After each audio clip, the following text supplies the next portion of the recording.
আজি বিশেষ ভিডিঅ' লৈ আহিছোঁ। দুটা বাটিত থৈ দিয়া আছে খাটি ক্ৰীম, গৰু গাখীৰৰ পৰা উলিওৱা ক্ৰীম। এই ক্ৰীমৰ পৰা বনাবলৈ গৈ আছে মায়ে খাটি ঘিউ। এয়া চাওক, গেছ অন কৰি দিয়াৰ পিছত কেৰাহী পাতি দিয়া হ'ল। কেৰাহীখন অকণমান গৰম হওক। কেৰাহীখন গৰম হোৱাৰ পিছত যি আমি দুটা বাটিত থৈ দিছিলোঁ ক্ৰীমসমূহ, খাটি ক্ৰীমসমূহ, সেই ক্ৰীমসমূহ এখন কেৰাহীত দি দিয়া হৈছে।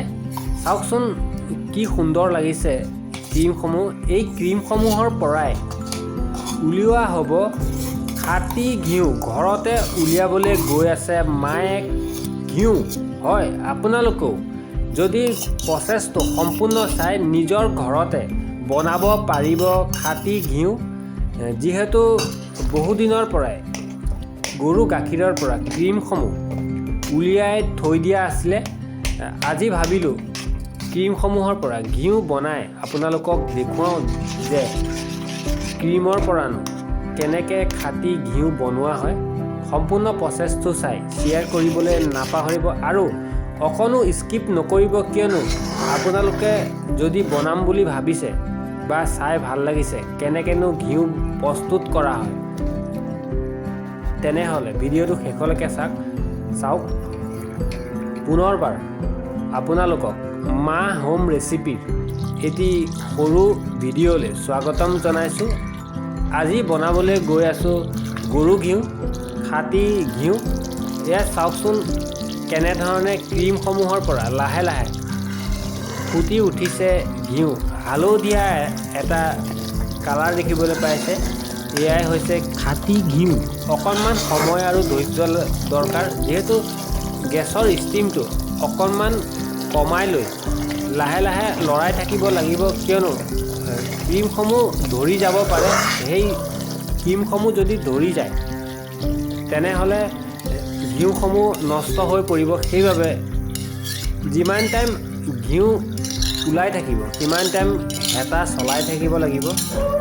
ষ্টিমটো অকণমান কমাই লৈ, ফুল ষ্টিমত নিদিব, কিয়নো যদিহে আপোনালোকে ঘৰতে বনায়, কিয়নো ঘিউখিনি ধৰি যোৱাৰ সম্ভাৱনা থাকে। সেইবাবে আপোনালোকক সম্পূৰ্ণ প্ৰচেছটো দেখুৱাইও আছোঁ, কৈও আছোঁ। এয়া ইতিমধ্যে ঘিউ বনাই আৰু ঘিউসমূহ উলিয়াই সম্পূৰ্ণ হৈ পৰিছে। মাৰ হাতৰ খাটি ঘিউ কেনেধৰণে উলিওৱা হৈছে আৰু এতিয়া চাকনিৰে চকাৰ প্ৰচেছটো বাকী আছে। চাওকচোন কেনেধৰণে চাকু। এয়া চাওক, কেৰাহীখনৰ পৰা ঘিউখিনি চাকনিখনত বাকি দিয়া হৈছে। এটা গিলাচত থৈ দিয়া হৈছে। ঘিউসমূহ চাওক, 200-250 গ্ৰামমান হ'ব পাৰে, অনুমানিক 300 গ্ৰামো হ'ব পাৰে। যিহেতু এয়াই হৈছে খাটি ঘিউ। এই ঘিউ আচলতে কোনো দোকানত পোৱা নাযায়, যিহেতু ঘৰতে বনোৱা হৈছে। ইয়াতকৈ পিয়'ৰ ঘিউ ক'তোৱে নাপায়।